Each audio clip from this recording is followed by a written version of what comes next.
Hello student, class 12। तो पिछले lecture अपन लोगों ने बैलेंस बॉन्ड थ्योरी खत्म कर दी थी ना कोऑर्डिनेशन कंपाउंड में। और जनित क्या बोल के गया था, मैं पढ़ाऊंगा क्रिस्टल फील्ड थ्योरी। चलो पढ़ाऊंगा बोल के गया तो पढ़ाऊंगा। अच्छा भाई, good evening all student. Yes, चलो ये बताओ, बैलेंस बॉन्ड थ्योरी में किसी कोई दिक्कत है? हाइब्रिडाइजेशन वगैरह, शेप, ज्योमेट्री वगैरह सब कुछ निकाल लेते हो? है कोई दिक्कत तो नहीं आ रही तो बताओ, कोशिश कर देंगे दूर कर दें। अच्छा, पढ़ाई लिखाई करते रहना। चलो भाई, क्रिस्टल फील्ड थ्योरी।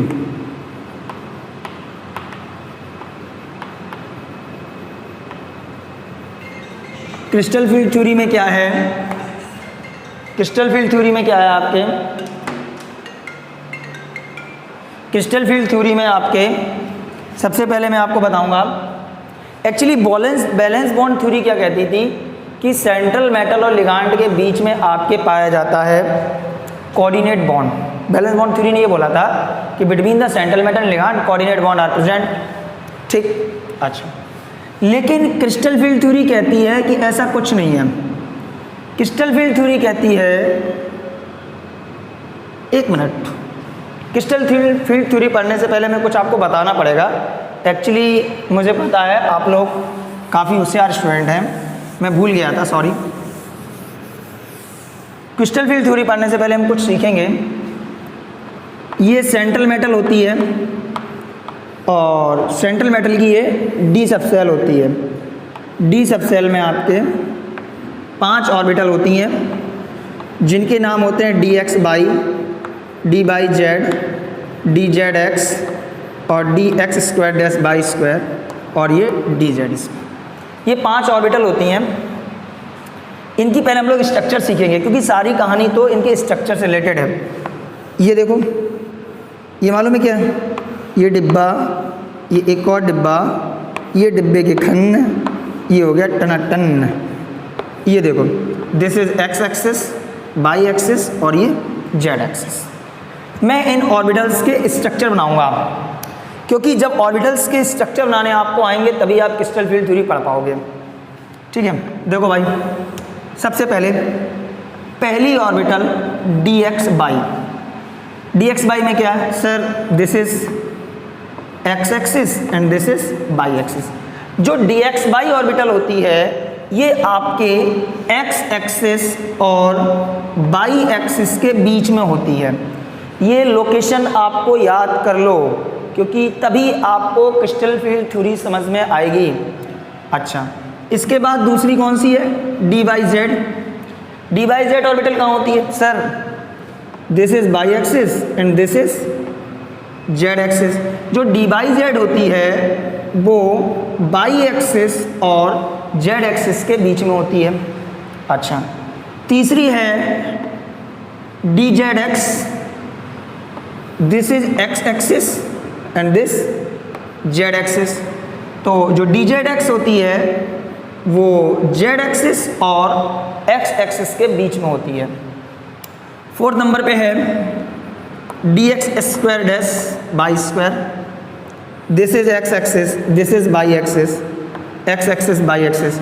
जो D X square dash Y square होती है ये एक्स एक्सिस के ऊपर और बाई एक्सिस के ऊपर होती है। नेक्स्ट है डी जेड स्क्वायर, 5वीं number, Y axis, Z axis. जो डी जेड स्क्वायर होती है वो जेड एक्सिस के ऊपर होती है और एक इलेक्ट्रॉन बीच में सेंटर में ओरिजिन में आपके क्या करता रहता है? रोटेट करता है। सर अगर पूरी डी सबसेल बनाओ तो क्या होगा? पूरी डी सबसेल कुछ ऐसे आएगी। ज़रूरत नहीं है मुझे, लेकिन मैं बता रहा हूँ आपको अपना टैलेंट दिखाने के लिए कि मुझे आता है इसलिए। ये एक्स एक्सिस है, ये बाई एक्सिस है, ये जेड एक्सिस है।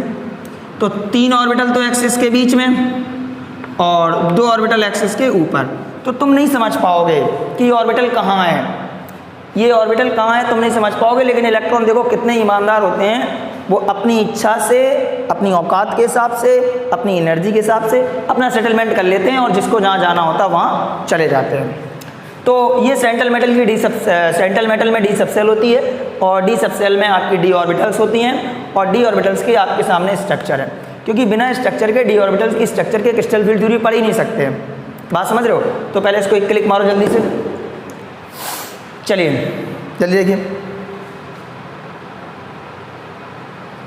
आगे देखते हैं। क्रिस्टल फील्ड थ्योरी कितनी अच्छी होती है।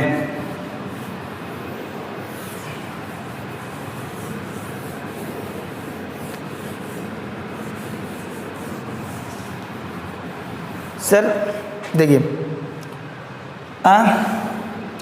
अच्छा हाँ, तो क्रिस्टल फील्ड थ्योरी क्या कहती है? अच्छा, बैलेंस बॉन्ड थ्योरी क्या कह रही थी? बैलेंस बॉन्ड थ्योरी बोल रही थी कि सर सेंट्रल मेटल और लिगांड के बीच में आपके कौन सा बॉन्ड पाया जाता है? कोऑर्डिनेट बॉन्ड पाया जाता है। दिक्कत ये आ रही है सर, बैलेंस बॉन्ड थ्योरी गलत क्यों हो गई थी? क्वेश्चन ये आ रहा है कि बैलेंस बॉन्ड थ्योरी गलत क्यों हो गई थी? बैलेंस बॉन्ड थ्योरी गलत नहीं है, उसकी जितनी क्षमता थी वो उतना अपना काम कर गई थी, लेकिन कुछ प्रॉपर्टी कोऑर्डिनेशन कंपाउंड की ऐसे, like colour of coordination compound आपका crystal valence bond theory define नहीं कर पाई थी। तो कलर वगैरह कोऑर्डिनेशन कंपाउंड के आपके जो डिफाइन हुए हैं ये क्रिस्टल फील्ड थ्योरी से हुए हैं। किससे हुए हैं? क्रिस्टल फील्ड थ्योरी से। तो बैलेंस बॉन्ड थ्योरी जो चीज़ डिफाइन नहीं कर पाई थी उस चीज़ को डिफाइन करने के लिए क्रिस्टल फील्ड थ्योरी आई। अब कुछ क्रिस्टल फील्ड थ्योरी भी कुछ डिफाइन नहीं कर पाएगी, कुछ चीज़ें हैं जो क्रिस्टल फील्ड थ्योरी डिफाइन नहीं कर पाएगी। तो उसके लिए आएगी मॉलिक्यूलर ऑर्बिटल थ्योरी। कौन सी आएगी? Molecular orbital theory. और सर जो मॉलिक्यूलर ऑर्बिटल थ्योरी है वो आपके सिलेबस में नहीं है, बहुत दूर दूर तक नहीं है। तो आप ये सोच रहे हो कि मैं आपको पढ़ाऊंगा, ऐसा बिल्कुल नहीं सोच रहा हूँ, ठीक है। तो क्रिस्टल फील्ड थ्योरी देखो, तो क्रिस्टल फील्ड थ्योरी में क्या बताया? ये बताया कि सेंट्रल मेटल और जो लिगांड होते हैं, देखना बैलेंस बॉन्ड थ्योरी बोल के गई थी कि सेंट्रल मेटल और लिगांड के बीच में कोऑर्डिनेट बॉन्ड होता है। ये किसकी कहानी है? वैलेंस बॉन्ड थ्योरी की। और सीएफटी की कहानी क्या है? सीएफटी कहती है कि सेंट्रल मेटल और लिगांड के बीच में आपके होता है इलेक्ट्रोस्टैटिक इंटरेक्शन फोर्स। कैसे आया ये मैं बताऊंगा, पहले जो कहा वो सुनो। क्रिस्टल फील्ड थ्योरी ने क्या कहा? कोई बॉन्ड नहीं है, this is a electrostatics interaction forces. क्या है ये? इलेक्ट्रोस्टैटिक इंटरेक्शन फोर्स है between the central metal and ligand. कैसे? सेंट्रल मेटल पे हमेशा कैसा पॉजिटिव चार्ज होता है? मोस्ट ऑफ केसेस में या तो लिगांड पे नेगेटिव चार्ज होता है या लिगांड पे लोन पेयर होता है। तो this combination two opposite charge at very small distance work as a dipole. किसकी तरीके से काम करेंगे? डाइपोल की तरीके से काम करते थे, ये डाइपोल बन गया। इसलिए कहा गया कि सेंट्रल मेटल और लिगांड के बीच में क्या होता है? इलेक्ट्रोस्टैटिक इंटरेक्शन फोर्स होता है, ठीक। अच्छा सर, हमें इससे कलर कैसे मिल गया? पहुंच रहे धीमे धीमे, कलर पे नहीं पहुंच रहे, पहले तो क्रिस्टल फील्ड थ्योरी समझेंगे। सेंट्रल मेटल पे चार्ज है प्लस, लिगांड पे चार्ज है माइनस। इनके चार्जेस की वजह से ये जो प्लस चार्जेस है, इस प्लस चार्ज और नेगेटिव चार्ज की वजह से इनमें आपस में होता है अट्रैक्शन। क्या होता है? अट्रैक्शन। सेंट्रल मेटल पे पॉजिटिव चार्ज, लिगांड पे नेगेटिव चार्ज, इनके चार्जेस की वजह से इनमें क्या होता है? अट्रैक्शन। अब मान लो सेंट्रल मेटल है, सपोज करो सेंट्रल मेटल है Fe+2 और लिगांड है Cn-, तो +2 और माइनस की वजह से इनमें क्या होगा? अट्रैक्शन होगा। वेरी फाइन, अट्रैक्शन होगा। बट Fe क्या होता है? 26 Fe होता है। इसमें सर खुद के कुछ इलेक्ट्रॉन हैं क्या? ये चार्ज ही अकेले है? नहीं है ना, ये तो चार्ज है। चार्ज के अलावा Fe में खुद के इलेक्ट्रॉन हैं, साइनाइड में खुद के इलेक्ट्रॉन हैं। इनके खुद के चार्ज की वजह से अट्रैक्शन और खुद के इलेक्ट्रॉनों की वजह से क्या होता है? रिपल्सन। क्या होता है? रिपल्सन। क्या होता है? रिपल्सन। मैंने क्या बोला है? Due two charges attraction and due two electron repulsion. फिर क्या होता है sir? Continue attraction, continue repulsion. Continue attraction, कोई चीज़ पास आई दूर गई, पास आई दूर गई। कंटिन्यू अट्रैक्शन, कंटिन्यू रिपल्सन की वजह से घाटा होता है सेंट्रल मेटल को। किसको घाटा होता है? सेंट्रल मेटल को। क्या होता है घाटा? ये जो सेंट्रल मेटल है इसकी डी सबसेल स्प्लिट कर जाती है, टूट जाती है या डीजनरेट हो जाती है। क्या हो जाती है? डीजनरेट हो जाती है। क्या हो गया ये? यस, सेंट्रल मेटल और लिगांड के चार्जेस की वजह से अट्रैक्शन, इलेक्ट्रॉनों की वजह से repulsion, continue attraction continue repulsion. लिख दो यहां पे, continue attraction and continue repulsion cause splitting in D subshell, और ये डी सबसेल आपकी टूट जाती है। टूटने के बाद क्या होता है वो एक अलग कहानी है। ठीक, अच्छा, स्प्लिट क्यों की आपको पता चल गया। एक पॉइंट सुनो, जहां जितना ज़्यादा रिपल्सन होता है उसकी उतनी ही ज़्यादा एनर्जी होती है, रिलीज होती है।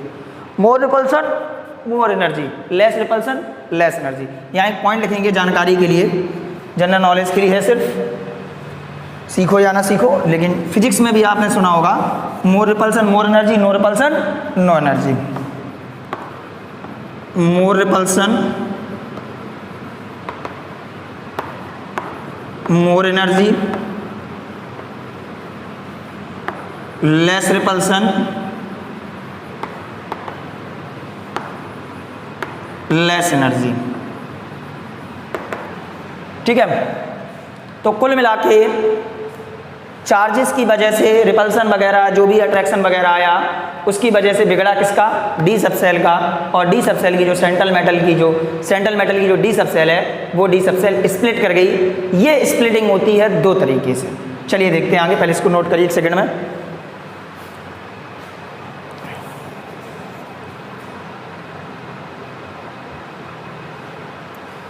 अभी तक किसी बच्चे को कोई डाउट हो तो मैं बता दो, हम स्प्लिटिंग कराने जा रहे हैं फिर।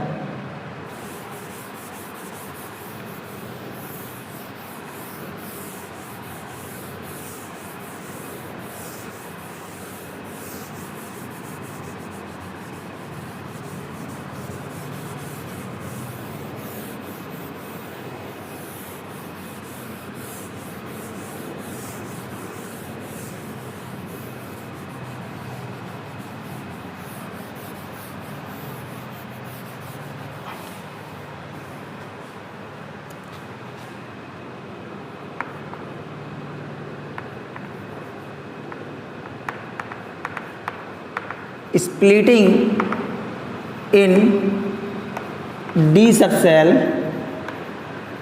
are of two types। कितने तरीके की है? दो तरीके की है। नंबर एक,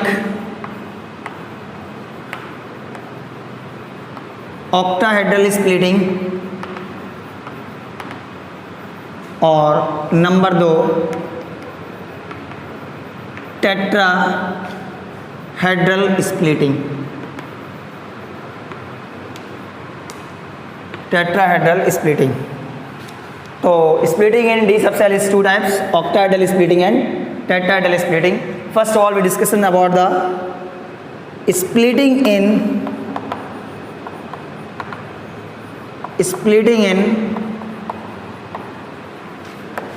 octahedral complex।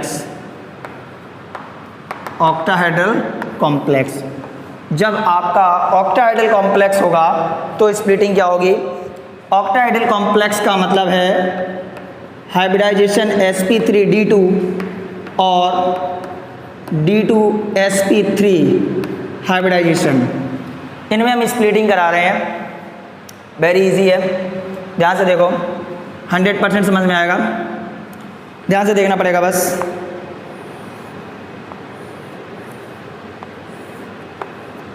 ये सेंट्रल मेटल हो गई, ये लिगांड हो गए, लिगांड, ये लिगांड हो गया, ये लिगांड हो गया, ये लिगांड हो गया और ये लिगांड हो गया। सारे के सारे लिगांड ऑक्टाहेड्रल कॉम्प्लेक्स में एक्सिस पे होते हैं। किस पे होते हैं? एक्सिस पे होते हैं। ठीक।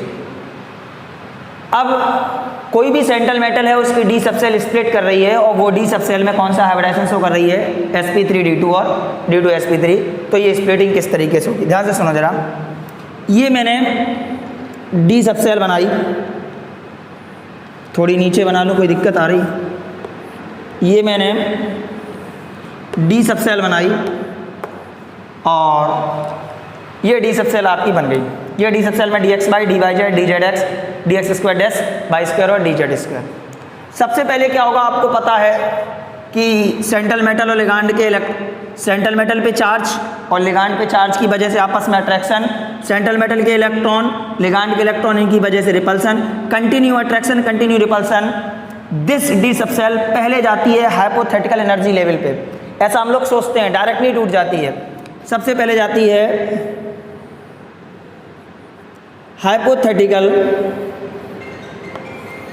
हाइपोथेटिकल एनर्जी लेवल पे, ठीक है। जब ये हाइपोथेटिकल एनर्जी लेवल पे जाती है तो this is the barycentre. ये कौन सा सेंटर है, बैरी सेंटर है। यहाँ से एनर्जी का सारा डिसीजन होगा और this is the hypothetical energy level. ये आपका कौन सा एनर्जी लेवल है, hypothetical energy level. Hypothetical energy level मतलब डी सबसेल अभी डायरेक्टली टूटी नहीं है। सबसे पहले डी सबसेल की पहले एनर्जी बढ़ती है, क्या होती है, बढ़ती है। और डी सबसेल की एनर्जी बढ़ने के बाद ये पहुंच जाता है हाइपोथेटिकल एनर्जी लेवल पे। अब इसके बाद डी सबसेल स्प्लिट करती है, क्या करती है, स्प्लिट करती है। और स्प्लिट करती है दो पार्ट में। ऐसा क्यों होता है मैं आपको बता रहा हूँ, जरा अपने दिमाग से सोचना।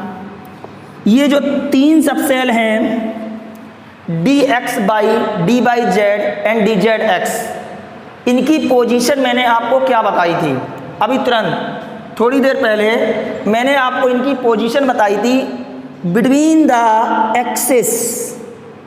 एक्सिस के बीचों बीच। कुछ नहीं करूँगा मैं, अब यार बताई थी dx by dy Z dz x मैंने कहाँ बनाई थी यार, ये देख लो एक बार और बता दे रहे। ये ऐसे करके बनाई थी मैंने तीनों, dx बाई x बाई के बीच में dy जेड dy जेड के बीच में dz x dz x के बीच बनाई थी। बस इनकी पोजीशन कहाँ पे है, एक्सिस के बीचों बीच है। और ये वाली दो dx square dash Y square and dz square, इनकी पोजीशन है अबव द एक्सिस, एक्सिस के ऊपर। मतलब ये बात मैंने आपसे ऑलरेडी बोल रखी थी कि आपको डी सबसेल की लोकेशन पता होनी चाहिए, वरना आप कुछ नहीं कर पाओगे।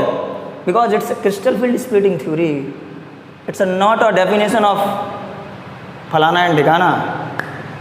तो dx by dy Z and dz x, इनकी पोजीशन एक्सिस, इनकी इन ऑर्बिटल्स की पोजीशन एक्सिस के बीचों बीच है और इनकी पोजीशन एक्सिस के ऊपर है। जरा समझना F बराबर 1/4 pi epsilon not QQ upon R square. F is the reciprocal of 1/R square. Distance ज़्यादा फोर्स कम। सोचो, फिगर में सोचो। सर अब मैं दो डार्क बना रहा हूँ, अपने दिमाग से बताना। ये जो भी ऑर्बिटल्स होगी, या तो वो dx बाई की होगी या dy जेड की होगी या dz x की होगी। बोलो होगी कि नहीं होगी, क्योंकि मैंने कहाँ बनाई है, एक्सिस के बीचों बीच।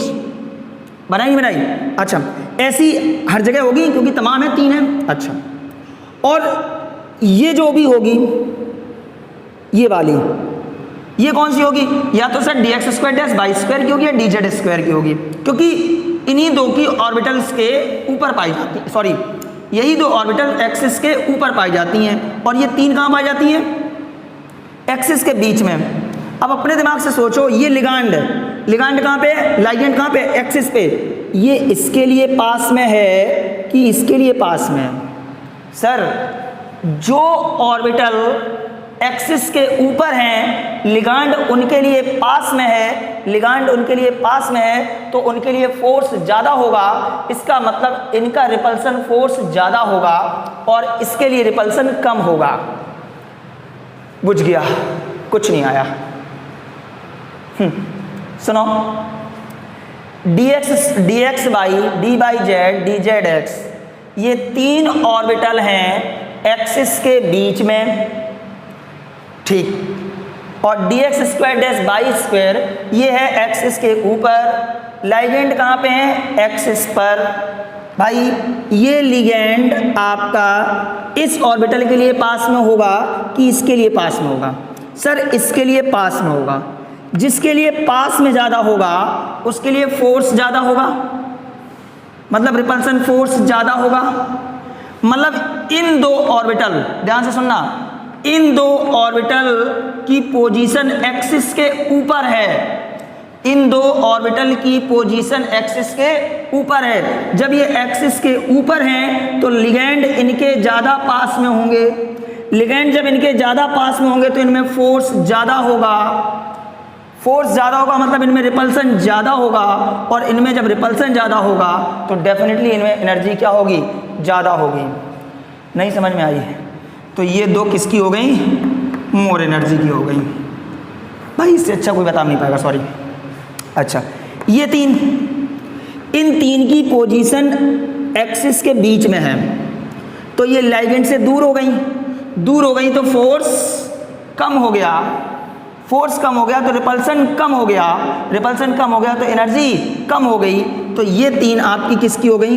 लेस एनर्जी की हो गई। किसकी हो गई? लेस एनर्जी की हो गई। बाकी मुझे पता है हर किसी को समझ में नहीं आया होगा, वो जिन बच्चों को समझ में नहीं आया है वो रिवाइंड मारें, एक बार दोबारा देख लें तो शायद हो सकता है समझ में आ जाए। ठीक, तो कुल मिला के इनकी एनर्जी ज़्यादा, इनकी एनर्जी कम, तो ये दो कहाँ चली जाती हैं? ऊपर, और ये तीन कहाँ आ जाती हैं? नीचे। ठीक, तीन कहाँ आ जाती हैं? नीचे, क्योंकि इनकी एनर्जी क्या है? कम है। जो ऊपर जाती हैं उनका नाम होता है Eg, और जो नीचे जाती हैं इनका नाम होता है T2G। क्या नाम होता है? T2G। ठीक, ये जो बीच का एनर्जी गैप होता है, this energy gap is called, this energy gap is called crystal field, crystal field splitting energy and indicate by delta, octahedral है तो O, डेल्टा O। अच्छा, एक बार बताओ, ये दो ऑर्बिटल ऊपर गई हैं, ये तीन ऑर्बिटल नीचे आई हैं, यहाँ पे एनर्जी लेवल होगी क्योंकि यहीं से स्प्लिट की है, यहाँ पे एनर्जी बराबर आएगी। अच्छा, ये वैल्यू तुम्हें बता दें, एक्चुअली में कुछ किताबों में आपको मिलेगी 10dq करके लिखी। कितनी लिखी मिलेगी? 10dq। कौन सी? Crystal field splitting energy, total value कितनी होती है? 10dq। ये वाली जरा समझना, ये वाली, ये वाली, ये आपकी +6dq ऊपर चली जाती है और ये -4dq नीचे आ जाती है। ऐसा सर आपने क्यों किया? क्योंकि यहाँ पर मुझे एनर्जी कितनी रखनी है? खत्म, जीरो, ना माइनस में ना प्लस में। जीरो नहीं मतलब एनर्जी जीरो नहीं मतलब, एक बात बता रहे, यहाँ पे वैल्यू रखनी है। ठीक, सोचो 6dq प्लस का ऊपर गई 6 दूनी 12, -4dq नीचे 4 दिया 12, प्लस का 12 माइनस का 12, खत्मिल, खत्मिल, बोलो। अच्छा, कुछ बुक्स में आपको ऐसे करके लिखा मिलेगा, और करके नहीं, ऐसे करके। जरा 6 डिवाइड बाई 10 करो, कितना आएगा? प्लस का 3/5 डेल्टा O, और 4/10 करो तो माइनस का 2/5 डेल्टा O। आपको जो भी लिखा मिले एडजस्ट करना, अपने हिसाब से करना ही पड़ेगा, बुक्स की कहानी है। बट एनसीईआरटी में +3/5 डेल्टा O और माइनस का 2/5 डेल्टा O चल रहा है। कुछ गाइडें आती हैं उनमें DQ करके चलता है, तो कोई ये नहीं कहे सर ऐसा भी लिखा था फलाना ठिकाना। कुल मिला के यहाँ जीरो होनी चाहिए, 6 दूनी बात। अच्छा, इनका देख लो, 3/5 मल्टीप्लाई बाई 2 करोगे प्लस का 6/5 आएगा, हाँ सही है। माइनस का 2/5 मल्टीप्लाई बाई 3 करोगे माइनस का 6/5 आएगा, प्लस का 6/5 माइनस का 6/5 है, होगा। ठीक है, तो ये स्प्लिटिंग हो गई, और इसका नाम क्या है? Eg, इसका नाम क्या है? T2G। अभी ये ख़त्म नहीं हो गई, अभी सही से स्टार्ट भी नहीं हुई है, पहले इसको नोट करो ज़रा, एक सेकंड में।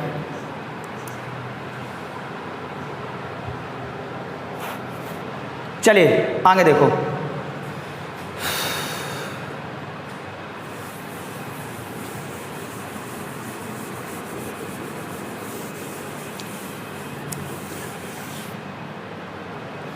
आगे है, इसी में हेडिंग है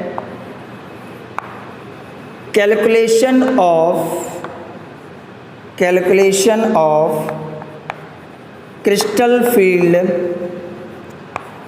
एनर्जी। क्रिस्टल फील्ड एनर्जी कैसे निकालेंगे? देखो भाई, 5 3 जा 0.6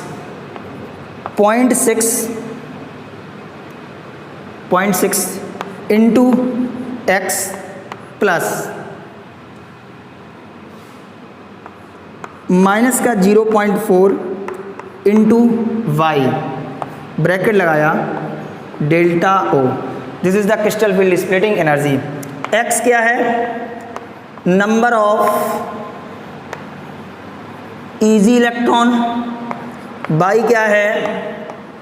number of T2G electron, number of T2G electron. अब तुम्हें किसी की क्रिस्टल फील्ड स्प्लिटिंग एनर्जी निकालनी है। मान लो कंडीशन ये है 1 2 3 और ये 4, ये इलेक्ट्रॉन भरे हैं, तो क्या करोगे? एक्स में कितने हैं? 0.6 into 1, 0.6 into 1 plus minus 0.4 into 1 2 3 है इंटू 3, सॉल्व करके डेल्टा ओ क्या निकला? ये क्रिस्टल फील्ड स्प्लिटिंग एनर्जी। ये क्रिस्टल फील्ड स्प्लिटिंग एनर्जी क्या है? इन जो ऑर्बिटल्स हैं dx by dy Z X और dx स्क्वायर डैश वाई करके बीच की एनर्जी है। सर ये कैलकुलेट क्यों करते हैं? मेन कहानी तो इसी की है, मेन कहानी तो इसी की है, क्योंकि जब ये स्प्लिट करेंगे तो एनर्जी रिलीज करेंगे, जब एनर्जी रिलीज करेंगे तो कुछ ना कुछ तो उसमें होगा ही, जो होगा वो तो बताने वाली बात आगे की है। कुल मिला के स्प्लिटिंग इन ऑक्टाहेड्रल कॉम्प्लेक्स मैंने आपको दिखाई, अब मैं दिखाऊंगा स्प्लिटिंग इन टेट्राहेड्रल कॉम्प्लेक्स। अभी बहुत कुछ बाकी है इसमें।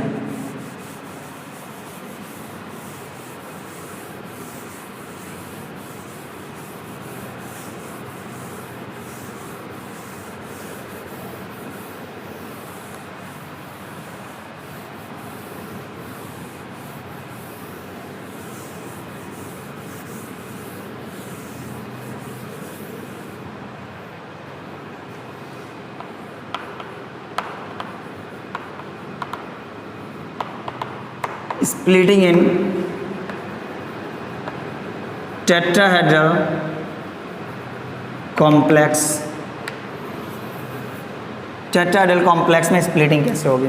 सर टेट्राहेड्रल ज्योमेट्री ये होती है, central metal, ligand ligand ligand, ये लाइगेंड ये लाइगेंड ये ligand, just like this condition, ठीक है। मतलब ऐसा होता है कि टेट्राहेड्रल में एक भी लाइगेंड एक्सिस पे नहीं होते हैं। ये क्या है? डी सबसेल है, डी सबसेल है ये, ठीक। वही अट्रैक्शन और रिपल्सन, अट्रैक्शन और रिपल्सन से पहले किस में जाएंगे? ये हाइपोथेटिकल एनर्जी लेवल पे, हाइपोथेटिकल एनर्जी लेवल पे गए। दिस इज कौन सा सेंटर? बैरी सेंटर। कौन सा सेंटर? बैरी सेंटर। अच्छा जरा बताओ, ये जो 3 ऑर्बिटल्स हैं ये कहाँ पे थी?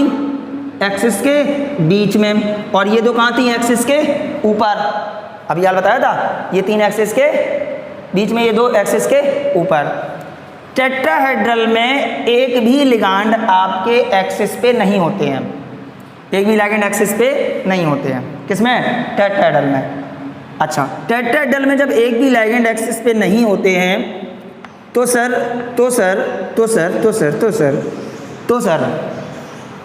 समझना, ये कौन सी ऑर्बिटल होगी? या तो ये वाली होगी या तो ये वाली, या तो ये एक्सिस के बीच में है तो ये वाली होगी, या तो ये वाली या तो ये वाली। बोलो। अच्छा लिगांड भी कहाँ है? एक्सिस के बीच में, और ये वाली ऑर्बिटल भी कहाँ है? एक्सिस के बीच में। अरे भाई dx by dy Z D Z x orbital कहाँ है? एक्सिस के बीच में, और टेट्राहेड्रल में लिगांड भी कहाँ होते हैं? एक्सिस के बीच में। इसका मतलब अब ये वाली ऑर्बिटल लिगांड के ज़्यादा पास में होगी, बोलो, विथ रिस्पेक्ट टू दिस, इससे दूर होगी, तो ये पास में होगी, ज़्यादा रिपल्सन तो ज़्यादा एनर्जी। तो इस बार जो स्प्लिटिंग होगी, ये 3 कहाँ चली जाएंगी? ऊपर। क्यों चली जाएंगी? क्योंकि ये ऑर्बिटल एक्सिस के बीच में है, और टेट्राहेड्रल में लिगांड भी कहाँ है? एक्सिस के बीच में है, ज़्यादा रिपल्सन तो ऊपर, और ये 2 कहाँ जाएंगी? नीचे। इन 3 के नाम T2G, इसका नाम EG। बीच की एनर्जी गैप को क्या बोलते हैं? Crystal field splitting energy delta T से लिखेंगे। किससे लिखेंगे? डेल्टा T से। वैल्यू कितनी? 10 dQ।